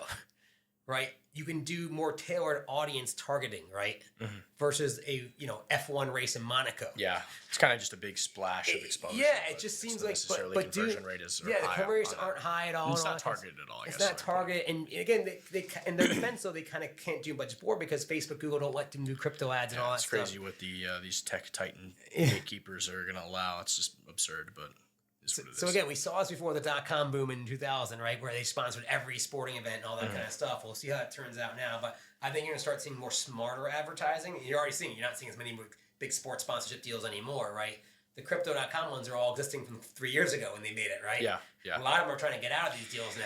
Well, with a long-term game plan, I don't think it's like it builds that brand. Like I actually like the Staples Center and how they did that. They converted it to the crypto.com arena. I like how that's like a long-term. Yeah, because they have their own token, though, so they have the money to play with. They can do that. Yeah. Most companies don't have tokens to, like, do treasury management like that. Yeah, you're right. It's a very, very advanced. It doesn't cost them anything to launch a token either. So they just have this token they've created, and they got me stuck in there with a little staking thing, and I got my card. I got my little card, and they got me sucked into it. But they also laid off half their company 2 years ago, too. So you have to balance ups and downs. That's why if you get more users, you won't get another down cycle unless if you don't have it. Numbers are going to start crashing again. I feel for him, and again, it's been a hard 4 years, I would say. Running even my company, being in the crypto space, making sure I can grow sustainably and controlled, and make sure I don't have, like, my big thing is, like, I would hate to ever have to lay off somebody or fire somebody. I just don't like doing it, so I've grown. With that in mind, I grow much slower and more selective with hires, and you have to manage the treasury, right? You have to make sure. How do we make sure crypto doesn't crash again next year? Exactly right. So that, and we're close to making new all-time highs, and then everything will be great again for a while, and then we hopefully we won't have so much antagonism from the government, and we'll have more thoughtful regulation and more thoughtful innovative I think. policies. Listen, I think next year Bitcoin passes 125. You're going to have euphoria again, but again, probably by the end of next year, or 2 years after that, you're going to have that crash again, unless you find real users, real utility, real adoption to stabilize and justify those valuations. Otherwise, people just take the money and run again, so it crash again. They wait for the next halving and keeps repeating every 4 years, right? So, and to that thought, I do think we are seeing more use cases and more adoption and more people becoming aware of, hey, I can store my wealth in Bitcoin, and it's this money that the government can't debase. I think the Bitcoin store value, digital gold, that's the one use case that's working. I think that is very, and again, and you can't, it can be used to transact, and me personally, like you just said, high value transactions, right? So like BitPay, for example, was a perfect use case for, buying a piece of real estate or buying something that, a high value purchase. I love Bitcoin but I think the world using it for a digital gold is a perfect use case, store value, right? Help, that makes perfect sense. And again, if Trump announces next week the U.S. government start buying, Bitcoin too. That's what I think is coming, and I think that, to me, that is the next domino to fall narratively. We've got companies using it for treasury reserves. Yeah, you got a finite supply. You got a finite supply. MicroStrategy keeps buying. These companies it is just math, right? There's only 21 million coins, and the use case is not going away. 25% are lost forever. 25% with 5% with Satoshi. There's not a lot out there. Exactly. The other coins is the other issue, right? Because they don't have that same use case, right? So what Stellar doing these days. I- Right? What are these companies doing? Right? That would be fantastic. I would love to see that Trump announce that we're going to, if he wins, we're going to use it as a Treasury Reserve asset. I think that would be just such a great counterpunch to what China's been doing. They've been building up their gold reserves for the past 30. They've got their fucking 5,000 year plan that they're doing over there. They're building up. They've been buying all the gold. They don't allow it to be exported. They're planning something with gold. And then Trump just comes in and says, "Yo, we're backing everything with Bitcoin," and just take the thunder away from them. I'd love to see that. That would just I think it'll be exciting. Well, you'll be there live. I will be there. Yeah, I will be there. Every year, it's fantastic. It's one of the best conferences of the year. They do a phenomenal job. I've been going since 2014. Hats off again, as I mentioned before, David Bailey and his family and what they've done for that event. Laid up an industry. And getting Trump. I mean, that's huge. RFK Jr. was a great speech last year. I mean, he knocked it out of the park. I mean, we just need people like that. We need people that just have done the due diligence. They've done the research. They've spent 30 minutes to at least start learning a little bit and educating themselves and understanding the opportunity for Americans here, understanding the innovation and that this is not going away. It's not whatever they might want it to go away, but it's not going away. This is an industry. This is a thing where it's here to stay. And America should be the leader on this. All the values, and if you watched Eric Voorhees, his speech, that was a fantastic speech he gave at the Coin Center Gala, I think, for Satoshi Dice. Oh, yeah, Satoshi Dice. That was the OG Satoshi Dice. But he gave just a phenomenal speech about how all these crypto values really are American values. They're all of the values that America was founded upon. Yeah, he's very libertarian. And we need to get back to that. I mean, the Constitution was the founding documents of the United States, and that should take precedence over all else. That's the whole point, right? It's a constitutional republic, and people don't like to hear that, but that's just what this nation was founded on. The Constitution. Yeah, no, listen, they've done great things, and David, again, I mentioned about him in 2014. To see what they've built after all this, I mean, it's, in 2014, they were just a magazine stand, essentially. And now he's built this empire, right? And, he was just, a guy from Alabama thing. I think Bitcoin, again, is, the future. And it made no sense, all the stuff he was telling me. I'm like, I think you're crazy. And these guys are crazy. It made no logical sense when you talk to some of these guys. And he believed this was going to really change the world, and he bet his life on it and all that stuff. Listen, I had a job getting a salary. He didn't have that. He was just working this Bitcoin magazine from scratch, trying to make a little bit of money. Now we're getting paid, we were VC back and all that kind of stuff. And to watch him, what they built, and all these people from the grassroots movement, Eric Voorhees, even guys like Roger Vera, controversial, David Bailey, these guys really just started with nothing. They kept building this up. I know. I remember. I got to give these guys credit. Now, absolutely. Now you see with Trump, and you're like, dude, this is insane. You're hanging with Donald Trump now and all this stuff, right? And and Trump wants to, free Ross Ulbricht. I remember David's mom was telling me about Ross. He needs to do that. I really hope he does. If he comes back to power, he really. He says his first day one, he's going to free Ross Ulbricht. He needs to free Ross. Yeah, he did say that. He needs to free Ross. He needs to take all the pressure off of Assange. I think they finally negotiated some deal. Yeah, that's already gone. I think he's already done. But Snowden as well needs to be pardoned. I mean, these guys are heroes. I mean, these guys are, again, there's a difference between being a private citizen and a public, servant, right? Private citizens have privacy. We are private citizens. The government works for us. Okay, they are public servants. What they should do, it should mostly be public. What we should do is private, right? It's not a hard concept I don't understand why it's so complicated for so many people. Well, Ross's mom used to always go to the Bitcoin conference where David hosted it, actually. Yeah. And, no, I've seen her. Yeah, and she'd take the signatures and and I'm like, I don't think these signatures get your son free. It doesn't work. Just gotta do something. But I guess something because it doesn't work. You can get 10 million signatures to make a difference. I guess, right? It's not a rule. But then all of a sudden Trump just saes, "I'm freeing him now." I didn't think that was even possible. It worked out great. And if he wins, I guess. Hopefully he wins. If he wins, but that's like, imagine Ross. He's got to hope and pray that Trump wins. Do you think? Yeah, no, absolutely. It's a big deal. Yeah, it's a big deal. Imagine him. He's like, "I'm gonna win." And all of a sudden, Biden just drops out. He's like, "Wait, now all what of a happened?" sudden, they do their little thing where it's like a month after the election, we're still counting the votes, and I got the most votes ever. Oh my god. The swing states are like, here it's his whole life is at stake right now. Fulton County, Detroit, like we're here, Maricopa County, these little counties. We're still counting. A month later, we're still counting. Could you imagine? I can't believe they got away with this stuff. It's unbelievable. If he ever gets out, what it's going to be like at the crypto events when he shows, like, what's he do with his life and all. It's going to be rock star status of like craziness. Yeah. Yeah. Hopefully hopefully Trump wins, I guess. I mean, there's really no other option at this point. I mean, do you think Trump's genuine with his conversion? I mean, what do you think? What are your No, thoughts? I mean, listen. Trump does what he thinks is best to get him votes, right? Yeah. And so a lot of people I know Vivek seem to think that. Ramaswamy has told him, like, I think that crypto is cool. And Vivek was one of the first guys to jump on in a couple of years. You know, Vivek's been fantastic. Yeah. I mean, he is a nuanced understanding. He's like RFK Jr. I mean, so Vivek, I watched his talks. I mean, I would assume Vivek would tell him, hey, you get 10 million new voters. Yeah. Right? And Yeah. Trump was like, okay, we're in, let's do it. And then, now what do I say? What's free Ross Ulbricht? Right?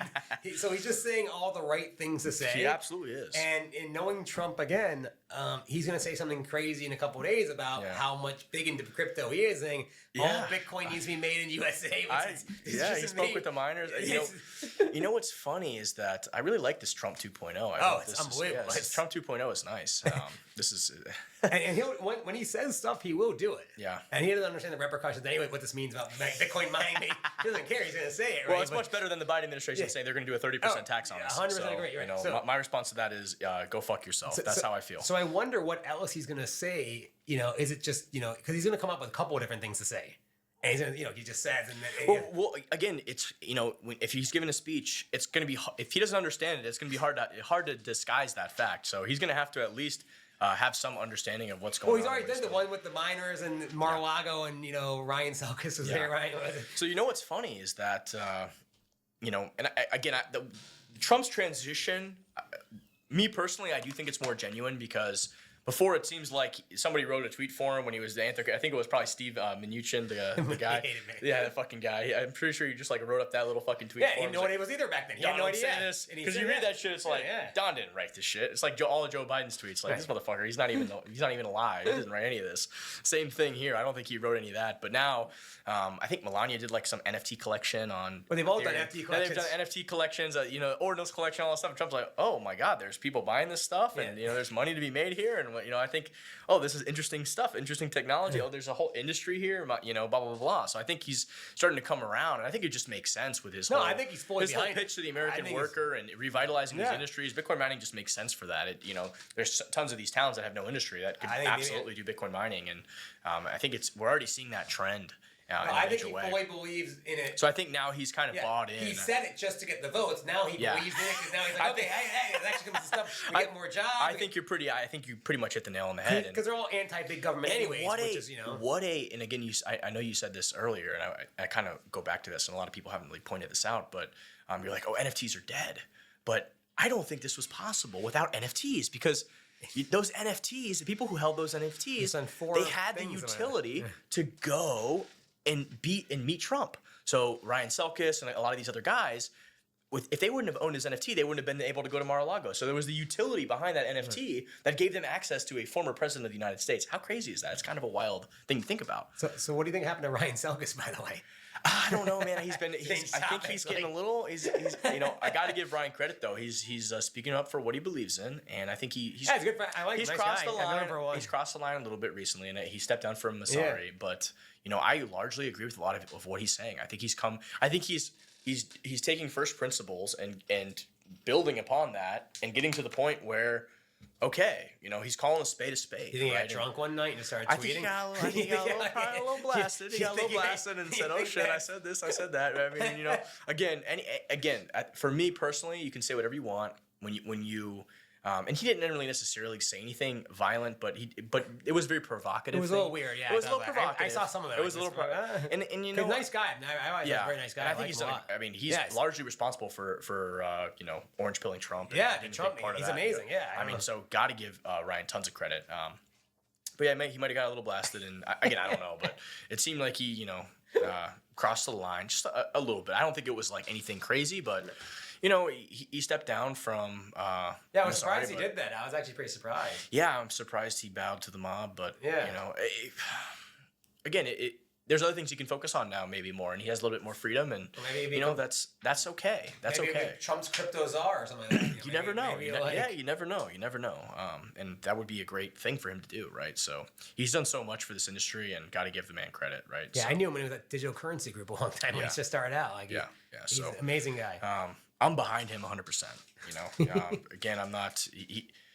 I tried to follow what he was saying. I couldn't even understand. I lost track of the tweets. What was actually happening? I think he's just arguing with people about petty stuff. I mean, there's some of these guys on crypto Twitter that are just like for Vitalik, in my opinion, is another perfect example. I mean, it's a whole recent thing. We literally got an administration like trying to kill our entire industry, like trying to debank companies, and he's like, oh, don't vote just based on this. Yeah, what do you mean, dude? This is our fucking livelihood. This is our this is fundamentally what the cypherpunk ethos of what we believe in. We want these technologies. We want freedom for people. Like if one party is actively going against our mission statement and our freedom and our entire livelihood, and then another one is, hey, we're going to support this and allow innovation, and we want you here in the U.S. and we're going to incentivize this. I mean, personally, I just want to be left the fuck alone. I don't need any kind of benefit or anything. I just want to fucking be able to do my business and operate. I don't need incentives and all this government money like all these other industries have. Just fucking leave us alone. That's how I feel. Just let us do business. Provide fair rules of the road for companies to interact. Provide a level playing field. It's like you have a football game. You have referees. But fucking let them play ball. Make the rules and let them play ball. It's just that simple. It'll be interesting if the Democrats now change their tone on crypto. Yeah, I think a lot of these people they're bringing pressure from it. We'll see. They just can't believe. I hope they do, but I just don't see it. I think it just goes against a lot of the way that they think. They know they need votes and they know they're in trouble, and they're saying, "Hey, stand with crypto. It's 50 million people." If Trump can change his view and do that pretty quickly, I don't see why they couldn't. But at this point, it's really a recipe. It's really what Trump said his little thing. It was like. Previously, it was like he had the debate with Hillary Clinton. It's like he's like, "Oh, if you were president, I'd lock you up or whatever." Everyone laughed because the whole thing was obviously it was a joke. It was humor. And then now they got into power and they're trying to lock him up like for real. It's like this is not how politics is supposed to be.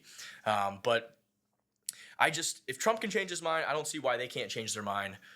But what they've done the past 4 years, they need to be punished. It's time to clean house, and then hopefully they'll go back to the drawing board and improve their party's platform. I think that really needs to happen. But the proof's in the pudding, and all these people on crypto Twitter, they just can't wrap their minds around the fact that Trump is the one embracing this technology in this industry, and that the party that they love so much has done all of this shady shit behind the scenes from Choke Point 2.0 to all the SEC wasting taxpayer money, fighting us, doing all this stuff. I mean, they just want it to not be true, but it's reality, right? It is what it is. And I think Ryan Selkis is just fucking fed up with it. I think that's what he's saying. Like, look, guys, we got someone who's like, we want Bitcoin mining in the USA. We're not going to do a 30% miner tax. We want pro-innovation. We want Bitcoin to be made in the USA. We want this industry here. We want the tax revenue. We want the jobs. And then you've got another party that has done the exact opposite. They've, gone behind the scenes. What's your take on Bitcoin mining right now in USA? Like, is it...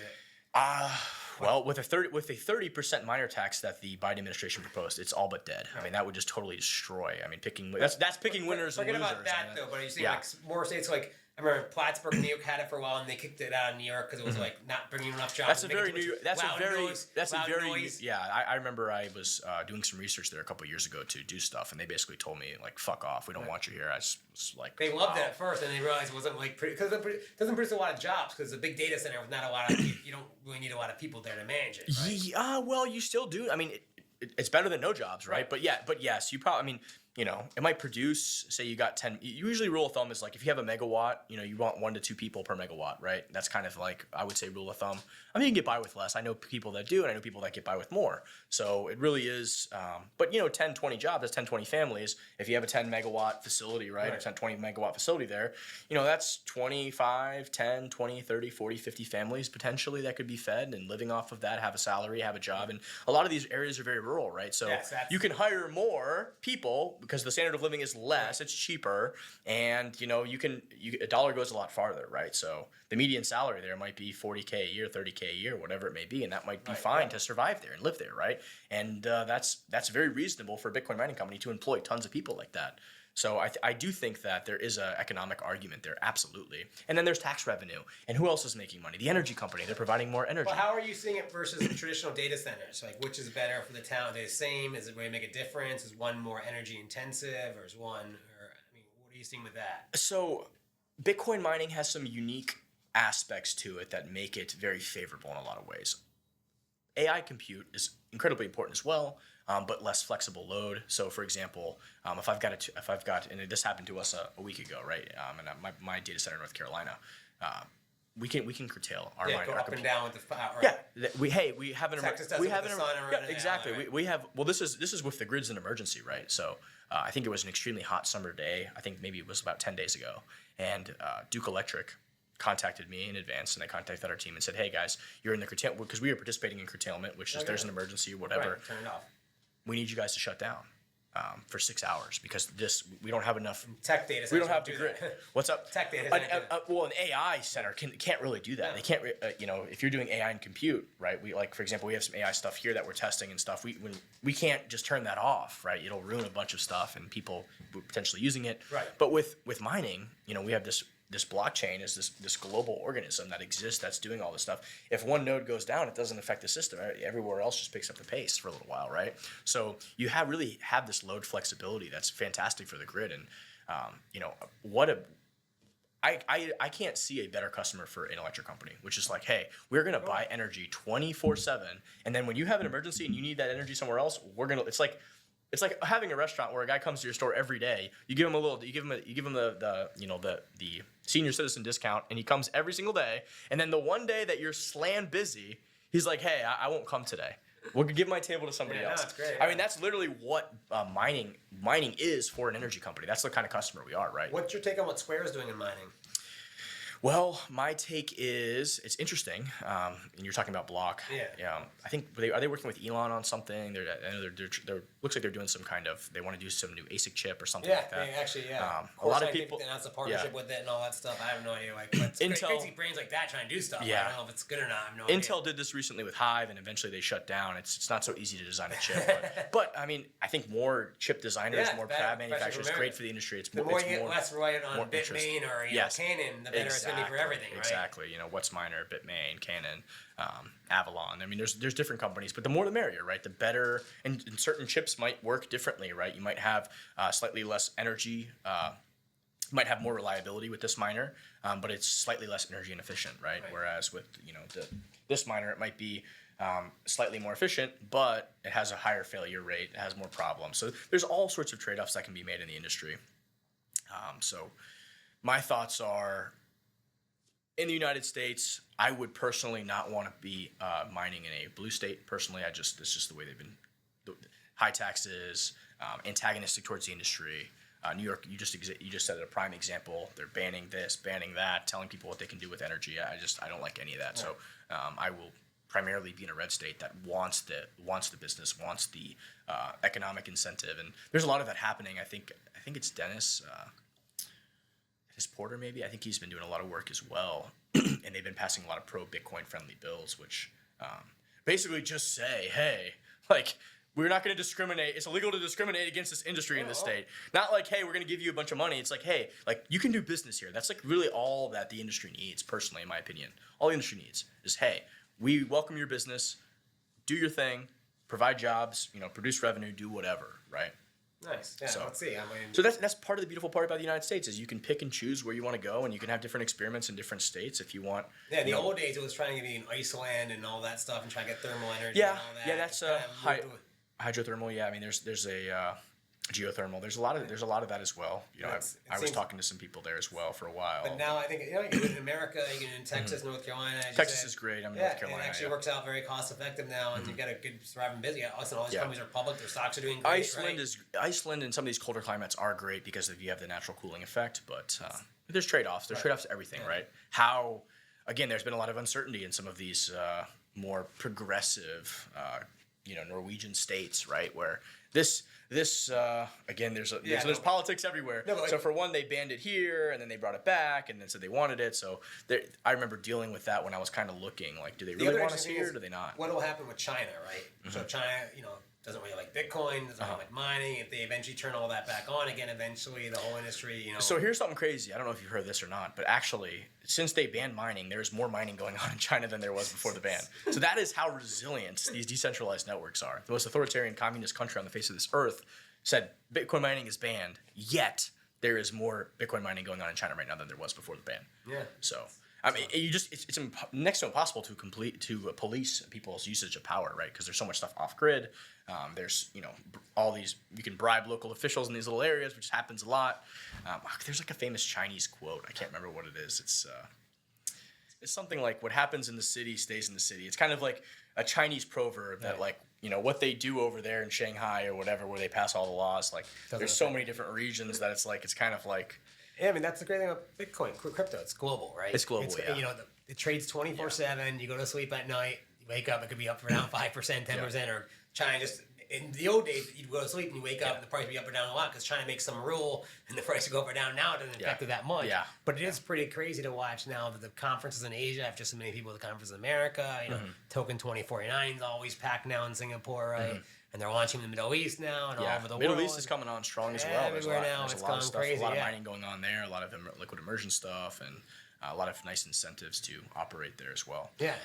So they're ramping up, Dubai especially, trying to bring in the industry, right? And that's how it should be. There's special economic zones in Singapore and Taiwan and all these little areas. They're trying to attract. They're trying to attract the industry, which is what the US should be doing. How's the crypto scene in Naples? Pretty small, right? It's a pretty small. I was shocked. I've been coming here every summer for like 8 years. We've been building it up. Yeah, we started the meetup. I think maybe like 5+ years ago. 5 years ago, nice. Yeah, it's been. You guys meet every other way. Congratulations. Yeah, you guys are the grassroots movements that make the whole industry successful. Like, I talk about David Billy, what he did. You guys are doing the same thing every week at meetups. Trying to do our small little part, try to orange pill people, try to educate people, try to teach people, because a lot of, this industry is still very nascent. So, we're still in the early adoption phase, I think, and there's a lot of people, and we get so many old ladies and old people coming. I love it. That's like my favorite. It's like people that want to learn. But yeah, I would say our demographic that comes to the meetup definitely skews, older. It was the oldest crypto and women, oldest age of crypto meetup I've ever been to. Yes, it really is, and I fucking love it. I think it's awesome, right? I'm helping these elderly ladies with their ledgers, how to be self-sovereign. I love it. It's awesome, right? Yeah, so, you guys are what's making the industry great. It's amazing. Like I took pictures and showed it to my team back in the Bay Area. I'm like, this is amazing. Oh my goodness. Everyone's holding this event. Well, I hope you can. I hope when you're in town and you're able to. I hope you can come sponsor meetup and show everybody. Next year. I leave this Saturday. Next year. I'm going to present it to everybody next time we have our in-person meetup. I think, actually, so in the next couple weeks, I'll present and kind of show, because it's a really useful tool to kind of people to see different exchanges. If someone just got into crypto and they wanted a site it's to go user friendly. What site would you send them to? You don't have a site to go to. So you want to be that site that you say, hey, here's how you go. Yes, exactly. No one's gonna rug you on this site. So now it's like, hey, go watch the first 10 episodes of Peter McCormick's podcast about Bitcoin. Like that's like what I have to send to her. Go watch this episode, and I have all these. No one does that, right? That's the thing. Here's a simple site to go. Walk you through some good products to use. Have fun. They have cute, fluffy whale logos, and you shouldn't get robbed. Oh man! And we're doing partners with like Aptos, Solana, and the big ecosystems, right? And launching some new, helping tokens get new users on their products and all that stuff. So we're doing a lot of cool things to make it easy. And again, okay, cool. Yeah, I'm definitely going to present that at our next meetup. So one of these times I want to have you present it too, because it's definitely I found it useful. I'll see you next summer. All right, here. What personal habits or routines have you found most effective in maintaining your productivity and well-being?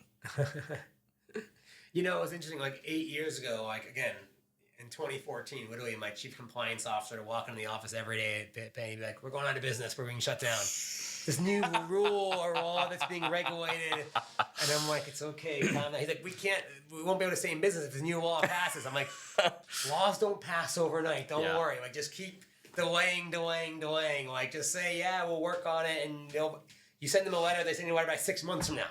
You respond back 6 months, it keeps delaying. Yeah, it's just nothing ever happens. It's like Elizabeth Warren. I read something like she submitted like 500 bills or something, and not a single one of them has been accepted. It's like, you have to realize, like, listen, lady, like, the shit that you're putting forward, no one's buying it. Like, you can't get any buy-in from any of this. Like, what have you done? What are you doing?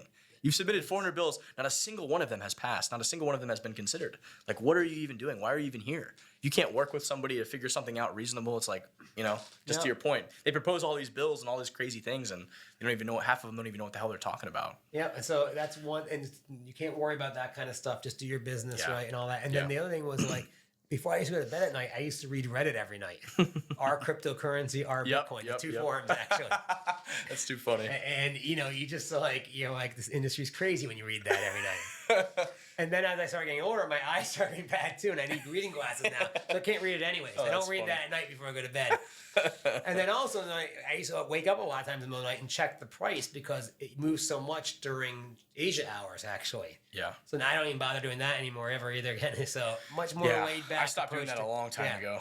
That was all cut out like 4 or 5 years ago. What do you hope to accomplish in the next few years, both professionally and personally? Yeah, so I think the goal is, again, I want to get more people to do more with their crypto. That's the goal. I want to get real use cases and utility for these products, whether it be Web3 games, credit cards, lending products, staking, whatever the hell it is, right?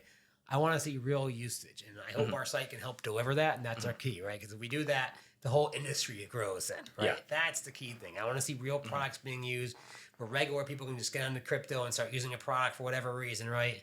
And again, like, games like Steppin weren't really the savior of the world, right? I want to see, good games out there that are launching, or good crypto debit cards that are launching. And BitPay's launched several crypto debit cards, and the banks keep shutting them down every 2 years. So it's like you take 2 steps forward, 1 step back, but eventually that's all changing, I think, in the right direction. So I think you will find all very good products that are out there, right? And, listen, I believe 100% with all my heart this industry is going to succeed in a big way. It's art. Listen, the $1 trillion industry, it's already succeeded, but we're still like, it's going to succeed more. It's not even, It's just getting started. Right? But unfortunately, 10 years ago we said the same thing. It's the first inning of a baseball game. Yeah. It's the internet in 1999, right? Where mass adoption's around the corner. We all said the same thing 10 years later. Well, I don't know. We might be starting the second inning now. I think we're probably just starting the second inning. Because there's a lot of new people coming in. So everyone's still new to the industry and all that stuff, right? So it's great. Now there is a little bit a lot of new people in Silicon Valley are not going into crypto now. They're going to AI. So you're starting to see a little bit of the talent not going into crypto. Yeah. Which again is a bad, but because they're the ones making great products, hopefully with good user experiences. We hope.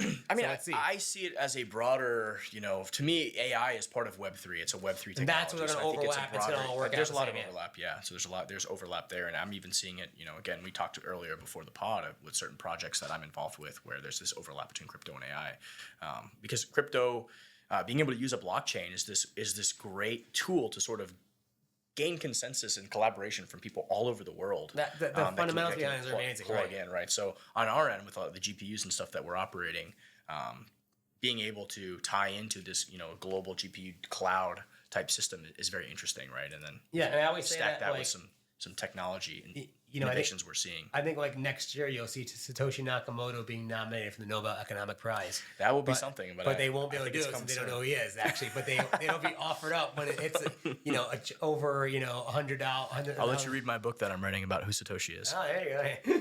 Then you'll know. Then they'll know who to give it to. Is there any advice or insight you'd like to share with our listeners who are interested in fintech and crypto? Any last piece of advice or thoughts? Yeah, I mean, you just kind of start small. Don't jump in and start trying to stake right away and do DeFi and Uniswap and all that kind of stuff, right? Get in, get what floats your boat the most. Buy a little crypto if you want, and then figure out how to play with it, right? But don't go down the deep end real fast because you can end up in a world of pain. Right? That is very true, right? And it's a painful education for a lot of people, and sadly, we do get a lot of that at our meetup too. People who didn't do the most basic due diligence on things, and again, I think it's kind of a good life lesson. That to me personally, I always try to make the best out of a bad scenario when stuff like this happens, but. Sometimes you got to learn. You got to learn the hard way. You got to get an education. And also, there's more than a lot of people say, "Oh, I got in. I bought Bitcoin at $65,000, and a year later, I made $10." Like, great. Well, there's more than just that in the industry. Yes, you can actually do more stuff with that. That's the thing. True. So find out what you want to do. Because again, if you're just buying $100 of Bitcoin, what do you care about? It's not a big deal. It's not about the money you spend in it. It's what you can do with the things in it, right? So figure out what you like to do, and maybe it's not for everyone. I don't know if you don't want to do it. It's if some people want to trade all day, which is fine. Some people want to play games all day, which is fine. Some people want to build and design, right? There's a lot of things behind the scenes. Optionality is a beautiful. So go do what you need to do, right? Exactly. My mom always tells me, "How do I get it?" And I'm like, "Mom, I don't think you really need to get involved in this kind of stuff, right?" She's like, "Well, no, everyone else seems to be doing it." I'm like, "Yeah, you don't need to, teach her how to dollar cost average digital gold. That's where I start. I start with Bitcoin. Because then they buy it. Cost average. Then they buy it, and a week later they're like, "Look, I haven't made any money." Yeah. And they're like, "What's going on? This thing sucked." So if they buy it for that reason, it's not the right thing. That's been a big thing at our meetup, especially is what I teach people is, hey, learn about this, understand the value proposition for the world, and then dollar cost average, right? Don't just try to time and trade and do all this stuff. Like, find an amount of funds that you want to allocate what that you're going to be comfortable with. Whether it's, some people might be $10 a week, some people might be 10,000. You know, whatever that number is for you, that's like comfortable. That it's just like you can just every week or every 2 weeks or once a month, you can just buy a little chunk, right? Buy a little digital. That's exactly coin, right. Start there with just Bitcoin. get a little bit into it, so and you then, start learning. And then just sort of automate that process, right? And the people that have listened to that advice, obviously, over the past 5 to however many years, have done very, very well for themselves, right? Because, you know, you're not just buying when the market's at its peak. You're now over this whole cycle, you know, you've been through multiple cycles. You're buying and accumulating, and then boom, you're going to 5x, 6x what the previous all-time high was, and you know, up 5, 6, 700%. I mean, you can't beat that, right? How can people stay updated with your work and the latest developments at Beluga? Yeah, so go to heybeluga.com, or also go to our newsletter, actually, the Weekly Whale, which is a really cool newsletter. We kind of made it simple for people to understand. It's just a weekly, once every Friday, actually. Okay, perfect. Just some cool things that are happening. And we have a public wallet that our trader actually trades and makes trades on, and he starts documenting what he's trading and why he puts that in the newsletter too as well. That's pretty cool. That's actually what happened. We're trying to get people to understand like why, because he's degen. So, but he's trying to simplify saying, here's what I bought today, and here's why I bought it, and here's an airdrop I got involved with that we thought was safe, and I made some money that way, and things like that. Because people are like, hey, I want to make money in airdrops. Well, how do you do it? It's not actually easy to do. It's hard to figure out, right? Yeah. There's a lot of bad airdrops out there, right? Those Bankless guys bought some company that was doing it called Earnify or something like that. Have you reviewed that? Have you looked at that? Yeah, no, we know what they're up to. Yeah. Oh, okay, cool. But Bankless charges money now for their services and all that kind of stuff, right? So they've kind of gone. I don't think I ever even checked it again. So we just want to find good, clean airdrops for people to use. So we're kind of launching an airdrop tracker eventually and all that kind of stuff. That's pretty cool, yeah, because again, an airdrop is free, right? It's and you can't lose. The company's called Beluga because in crypto everyone wants to be a whale. Beluga's the smartest crypto whale, so we want to become a smart crypto whale, right? All right, very cool. Well, thank you so much, Sonny, for sharing your insights and experiences with us today. No, good times, man. It was a lot of fun. Yeah, this has been awesome, and we're excited to see what the future holds for you and Beluga. Yeah. So thanks for coming on, brother. Thanks, man. All right, man. Good talk.